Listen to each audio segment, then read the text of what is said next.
ஹாய்ஸ். இன்னைக்கு நம்ம ரொம்ப மோசமான, யாராலையும் கற்பனை கூட பண்ணி பார்க்க முடியாத ஒரு உண்மை சம்பவத்தை தான் பார்க்க போகிறோம். 2002 ஜூலை 19. டைம் அப்போது மார்னிங் 10 o'clock. அந்த டைமில் நியூ மெக்சிகோவில் இருக்கக்கூடிய லாஸ் குரோசஸ் பகுதியை சேர்ந்த ஸ்டெஃப்னின்றவ 911க்கு கால் பண்ணி என்னுடைய 5 மாத குழந்தையான பிரியானா சேர்லேருந்து தவறி விழுந்துட்டா. அவளால் மூச்சு விட முடியல. நாங்கள் அவளுக்கு சிபிஆர் பண்ணிகிட்ருக்கோம், கொஞ்சம் சீக்கிரம் வாங்கன்னு சொல்கிறா. அடுத்த கொஞ்ச நேரத்துலேயே ஆம்புலன்ஸும் அங்கே வருது. பிரியானாவும் ஹாஸ்பிட்டலுக்கு கொண்டு செல்லப்படுறா. பிரியானாவை பார்த்த டாக்டர்ஸ் ரொம்பவுமே ஷாக் ஆகுறாங்க. அதுக்கு காரணம் அவளுடைய உடம்பு முழுக்க நிறைய இரத்த காயங்கள் இருந்திருக்கு. அப்படி ஹாஸ்பிட்டலுக்கு கொண்டு செல்லப்பட்ட பிறந்து 5 மாதமே ஆன பிரியானா ட்ரீட்மெண்ட் பலனின்றி 11:10க்கு ரொம்பவும் சோகமான முறையில் இறந்து போகிறான். பிரியானாவுடைய மரணத்தில் ஏதோ மர்மம் இருக்குன்னு புரிஞ்சுக்கிட்ட போலீஸ் ஆஃபீஸர் அவளுடைய ஃபேமிலியை விசாரிக்க ஆரம்பிக்கிறாங்க. பிரியானா நியூ மெக்சிகோவில் இருக்கக்கூடிய லாஸ் குரோசஸ் என்ற பகுதியில் 2002 பிப்ரவரி 14 லவ்வர்ஸ் டே அன்னைக்கு பிறக்கிறா. அப்போ அந்த குழந்தைக்கு தெரியுது, இதுக்கு மேலே எந்த குழந்தைகளும் அனுபவிக்கக்கூடாத, ஏன் எந்த ஒரு மனுஷங்களுக்குமே நடக்கக்கூடாத ஒரு கொடூரம் நமக்கு நடக்க போகுதுன்னு. பிரியானாவுடைய பாட்டி பேரில் இருக்கக்கூடிய ஒரு ட்ரெய்லரில் தான் பிரியானா, அப்புறம் அவளுடைய அம்மா ஸ்டெப்னி லூபஸ், அப்பா ஆண்ட்ரூ வால்டர்ஸ், அப்புறம் 1.5 வயசான பிரியானாவுடைய அண்ணன் ஆன்டி ஜூனியர், இவங்க 4 பேருமே ஒரே ரூமில் தான் இருந்திருக்காங்க. பிரியானா இறக்கிறதுக்கு ஒரு சில வாரத்துக்கு முன்னாடி தான் ஸ்டெப்னி லூபஸோடைய ட்வின் பிரதரான ஸ்டீஃபன் லூபஸ் அங்கே வந்திருக்கான். இவங்க 4 பேருமே இருந்த அதே ரூமில் தான் இவனும் தங்க ஆரம்பிச்சிருக்கான். பாட்டி பெர்டேசியா வால்டரும் அவங்களுடைய பார்ட்னர் அப்புறம் இன்னொரு மகனான ராபர்ட் வால்டர்ஸ் கூட அதே ட்ரெய்லர் இருக்கக்கூடிய மற்றொரு ரூமில் வாழ்ந்துட்டு இருக்காங்க. மொத்தம் அந்த ட்ரெய்லரில் 8 பேர் இருந்திருக்காங்க.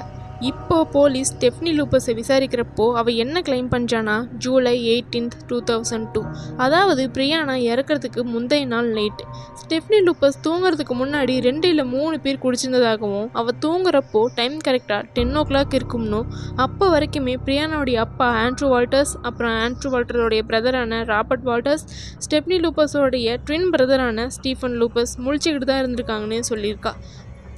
இப்போது அடுத்த நாள் காலையில் சரியாக 12 மணி நேரம் கழிச்சு ஸ்டெஃப்னி லூபஸ் எழுந்து பிரியானாவை பார்க்குறப்போ பிரியானாவுடைய உடம்பு முழுக்க நிறைய இரத்த காயங்களும் அவள் பார்க்குறதுக்கே ரொம்ப வெளிரி போயும் இருந்திருக்கா.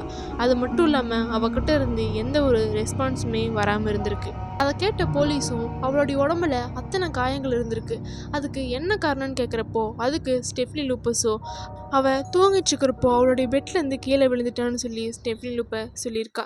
சரி, ஓகே, அவளுடைய உடம்புல நிறைய பைட் மார்க்ஸ் இருந்திருக்கு, அதுக்கு காரணம் என்னன்னு கேட்க அது அவளுடைய அண்ணன் ஆன்டி ஜூனியர் கடிச்சிருக்கலாம் அப்படின்னு சொல்லி ஸ்டெஃப்னி லூபஸ் சொல்லியிருக்கா. ஸ்டெஃப்னி லூபஸ் சொல்கிறத கேட்ட போலீஸ்க்கு அது முழுக்க முழுக்க பொய்ன்னு தெரியும். ஏன்னா அந்த ஒரு பைட் மார்க் பார்க்குறதுக்கு 1.5 வயசான ஒரு சின்ன பையன் கடித்த மாதிரி இல்லை, அது பார்க்குறதுக்கு ரொம்பவும் பெருசாக ஒரு அடல்ட் கடிச்சா எப்படி இருக்கும் அந்த மாதிரி இருந்திருக்கு. இப்படி இங்கே விசாரணை போயிட்டுருக்கிறப்பவே பிரியானாவுடைய அட்டாப்சி ரிப்போர்ட்டும் வருது. அந்த ஒரு அட்டாப்சி ரிப்போர்ட்டில் தான் ரொம்பவும் அதிர்ச்சிகரமான உண்மைகள் வெளிவர ஆரம்பிக்குது. அதாவது 5 மாதமே ஆன பிரியானாவுடைய இறப்புக்கு காரணம் அவளுடைய தலையில், அதிலும் குறிப்பாக பெருமூளை மண்டையோட்டு பகுதியில் ஏற்பட்ட விரிசல் தானும். அது மட்டும் இல்லாமல் பிரியானாவுடைய தலைப்பகுதியை சுற்றிலும் நிறைய காயங்களும் சிராய்ப்புகளும் இருந்திருக்கு. பிரியானாவின் கடைசி 3 நாட்களில் அவளுடைய மண்டையோட்டில் ஒரு பெரிய பலமான காயம் ஏற்பட்டிருக்கு. அதோடைய விளைவாக பெரிய சப்டூரல் ஹீமோட்டோமா உருவாயிருக்கு. சப்டூரல் ஹீமோட்டோமான்றது மண்டை ஓடு மற்றும் மூளையில் உள்ள பிளட் வெசல்ஸ் அல்லது சப்டூரல் ஸ்பேஸ் சேதமடையும் போது ஏற்படக்கூடியது. அப்படி ஆனதுனால பிளட் வெசல்ஸ்லேருந்து ரத்தம் வெளியேறி அதுக்கப்புறம் ரத்தம் உறைஞ்சி போயிருக்குது. அதோட மூளை பகுதியை சுற்றியுள்ள நரம்புகளிலும் கண் பகுதியை சுற்றியுள்ள நரம்புகளிலும் இரத்த கசிவு ஏற்பட்டிருக்கு. இதெல்லாம் வச்சு பார்க்குறப்போ இந்த குட்டி குழந்தைய யாரோ ஒருவரால் வயலண்ட்டாக தாக்கப்பட்டிருக்கிறது தெரிய வந்திருக்கு. இப்போ நான் சொல்ல போகிறது உங்களால் ஏற்றுக்க முடியாத ஒன்றா இருக்கலாம். ஏன்னா பிறந்து 5 மாதமான பிரியானாவுடைய ப்ரைவேட் பார்ட்ஸும் ரொம்ப மோசமான நிலையில் ஃபிசிக்கலாக டேமேஜாக இருந்தது. அதாவது பிரியானா அபியூஸ் செய்யப்பட்டு ரேப் செய்யப்பட்டிருக்கா. ஆமாம், 5 மாத குழந்தை ரேப் செய்யப்பட்டிருக்கா. அதோட முன்ன சொன்ன மாதிரியே பிரியானாவுடைய உடம்புல 15 பைட் மார்க்ஸ் இருக்குன்னு சொல்லியிருந்த இல்லையா, அதாவது பிரியானாவை யாரோ ஒருவர் 15 இடங்களில் கடிச்சதற்கான தடயங்களும் இருந்திருக்கு. அது மட்டும் இல்லாமல் பிரியானாவுடைய கை கால்களும் உடஞ்ச நிலையில் இருந்திருக்கு. இந்த ஒரு அட்டாப்சி ரிப்போர்ட் வந்ததுக்கப்புறம் போலீஸோட விசாரணை ரொம்பவும் தீவிரமாகுது. அடுத்து பிரியானாவுடைய அப்பாவான ஆண்ட்ரூ வால்டர்ஸை விசாரிக்க ஆரம்பிக்கிறாங்க. அப்படி விசாரிக்கிறப்போ அவன் என்ன சொல்கிறான்னா, ஜூலை 18 5 மணிக்கு அவன் வேலை செய்கிற இடத்துல இருந்து கிளம்பியிருக்கான். 5 மணிக்கு கிளம்புனவன் 6 மணிக்கு வீட்டுக்கு வந்திருக்கான். மறுபடியும் 8 மணிக்கு ஸ்டீஃபனும் ஆண்ட்ரூ வால்டர்ஸும் பீர் வாங்குறதுக்காக கடைக்கு போயிருக்காங்க. அப்படி வாங்கிட்டு வந்த பீரை Stephanie Lupus, Stephen Lupus, Andrew Walters இவங்க 3 பேருமே ஒன்றா சேர்ந்து தான் குடிச்சிருக்காங்கன்னு. ஸ்டெப்னி தூங்க போனதுக்கப்புறம் நாங்கள் தூங்குறதுக்கு 12 மணி ஆயிடுச்சுன்னு, நான் 1 மணிக்கு எந்திரிச்சு பார்க்குறப்போ பிரியானா நல்லா தான் இருந்தா, நல்லா தூங்கிட்டு இருந்தான்னு சொல்லியிருக்கான். மறுபடியும் நான் காலையில் 7 மணிக்கு எந்திரிச்சு பிரியானாவுக்கு டைப்பர்லாம் சேஞ்ச் பண்ணி விட்டுட்டு அவளை தூங்க வச்சுட்டு மறுபடியும் நான் தூங்கிட்டனும் சொல்லியிருக்கான். மறுபடியும் 9:45க்கு நான் எந்திரிச்சு பார்க்குறப்போ பிரியானா ரொம்பவும் மோசமான நிலையில் இருந்ததாகவும் சொல்லியிருக்கான். அதுக்கப்புறம் தான் நாங்கள் ஆம்புலன்ஸ்க்கு ஃபோன் பண்ணி வர சொன்னோன்னு சொல்லியிருக்கான். ஆனால் இவன் சொன்னதை நம்பாத போலீஸ் அவங்களுடைய முறைப்படி விசாரிக்க ஆரம்பிக்கிறாங்க. அப்போ தான் ஒவ்வொரு உண்மையாக ஆண்ட்ரூ வால்டர் சொல்ல ஆரம்பிக்கிறான். அப்படி அவன் சொன்னதை கேட்டு அங்கிருந்த போலீஸே மிரண்டு போயிட்டாங்கன்னு தான் சொல்லணும். அப்படி அவன் செஞ்சதா சொல்லி ஒத்துக்கிட்ட உண்மைகள் இதுதான்.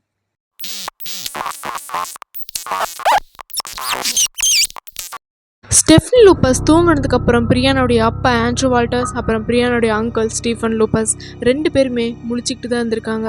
அடுத்து அவங்க பிரியானா கூட ரொம்பவும் மோசமான முறையில் நடந்துக்க ஆரம்பிச்சிருக்காங்க.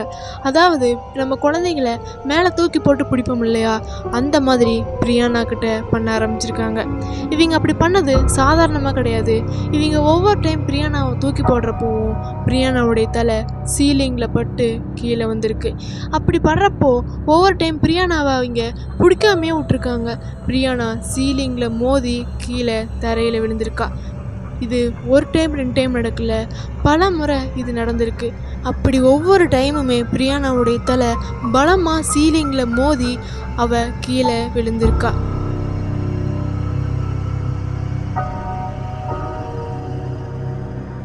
அதோட அவங்க 2 பேருமே பிரியானாவை ரேப் பண்ணியிருக்காங்க. பிரியானா ரேப் செய்யப்பட்டது அன்னைக்கு ஒரு நாள் மட்டுமில்லை, அதுக்கு முன்னாடியே நிறைய டைம் அது நடந்திருக்குன்னு லேட்டராக இன்வெஸ்டிகேஷனில் அவங்க ஒத்துருக்காங்க. இதெல்லாம் நடக்கிறப்போ பிரியானா அழலையா, கத்தலையா, இதெல்லாம் அதே ரூமில் இருக்க ஸ்டெஃப்னி லூபஸ்க்கு கேட்கலையா அப்படின்னு உங்களுக்கு சந்தேகம் வரலாம். இதே சந்தேகம் போலீஸ்க்கும் வந்தது. போலீஸும் ஸ்டெஃப்னி லூபஸ் கிட்ட விசாரிக்கிறப்போ அவள் என்ன சொல்லியிருக்கானா, எனக்கு எந்த ஒரு சத்தமுமே கேட்கல, நான் நல்லா தூங்கிட்டு இருந்தேன்னு பதில் சொல்லியிருக்கா. எப்படி ஒரு குழந்தை இவ்வளோ வலியால் துடிச்சிக்கிட்டு இருக்கிறப்போ ஒரு அம்மாவால் தூங்க முடியும்? அது மட்டும் இல்லாமல் ஸ்டெஃப்னி லூபஸ்க்கு பிரியானா மேலே எப்போலாம் கோவம் வருதோ அப்போலாம் பிரியானாவை கடிக்க ஆரம்பிச்சிருக்கா. பிரியானாவை ரொம்பவும் கொடூரமாக கில்ல ஆரம்பிச்சிருக்கா.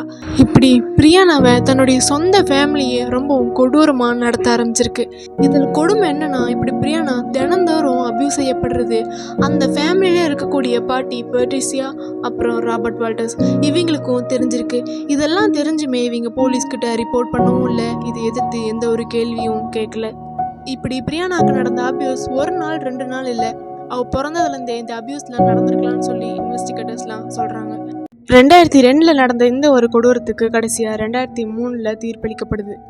அந்த ஒரு தீர்ப்பில் சைல்டு அபியூஸ் மற்றும் கொலைக்கு காரணமாக இருந்த ஸ்டெஃப்னி லூபஸ்க்கு 27 ஆண்டுகள் சிறை தண்டனை கொடுக்கப்படுது. அப்படி 27 ஆண்டுகள் சிறை தண்டனை கொடுக்கப்பட்டாலும் அவள் 2016 பரோலில் வெளியே வரா. ஆண்ட்ரூ வால்டர்ஸ்க்கு சைல்டு அபியூஸ் மற்றும் கொலை குற்றத்திற்காக 63 ஆண்டுகள் சிறை தண்டனை விதிக்கப்படுது. ஸ்டீஃபன் லூபஸ்க்கு சைல்டு அபியூஸ் மற்றும் கொலை குற்றத்திற்காக 57 ஆண்டுகள் சிறை தண்டனை கொடுக்கப்படுது. அது மட்டும் இல்லாமல் ஒரு குழந்தை இவ்வளோ அபியூஸ்க்கு உள்ளாக்கப்படுறது தெரிஞ்சும் அதை பார்த்தும் பார்க்காத மாதிரி இருந்த பாட்டி பெட்ரிசியா மற்றும் ராபர்ட் வால்டர்ஸ்க்கு வெறும் 2 மாத கடுங்காவல் தண்டனை விதிக்கப்படுது. இந்த தண்டனை மட்டும் எதுக்காக கொடுத்தாங்கன்னு தெரியல. ஒரு குழந்தைக்கு தன்னுடைய ஃபேமிலிக்கிட்ட இருந்து என்ன கிடைக்கணும்? லவ், பாசம், கேர், அன்பு, இதுதானே கிடைக்கணும். ஆனால் பிரியானாவுக்கு கிடைச்சதோ வயலன்ஸ், கிக், பைட், வேதனைகள், துன்பங்கள், இது மட்டும்தான் பிரியானாவுக்கு கிடைச்சிது. அது மட்டும் இல்லாமல் க்ரைம் நடந்த இடத்த விசாரித்த இன்வெஸ்டிகேட்டர்ஸ்லாம் என்ன சொல்கிறாங்கன்னா, அந்த வீட்டில் 2 குழந்தைங்க இருந்துமே ஒரு பொம்மை கூட இல்லைன்னு, பேபி பிரியானா உயிரோடு இருக்கிறப்போ எடுத்த ஒரு ஃபோட்டோ கூட இல்லைன்னு சொல்கிறாங்க. இப்போ இருக்கிற இந்த ஒரு ஃபோட்டோ கூட பேபி பிரியானா இறந்ததுக்கப்புறம் எடுத்த ஃபோட்டோ தான்னு சொல்கிறாங்க.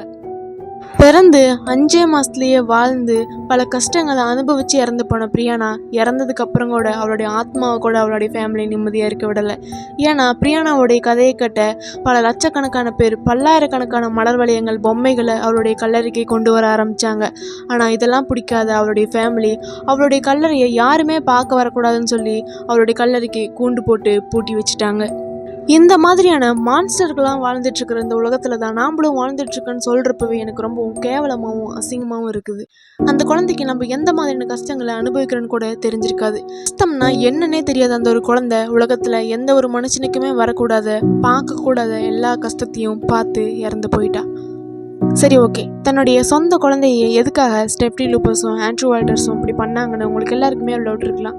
அதுக்கு காரணம் தே ஆர் பியூர் மான்ஸ்டர்ஸ்.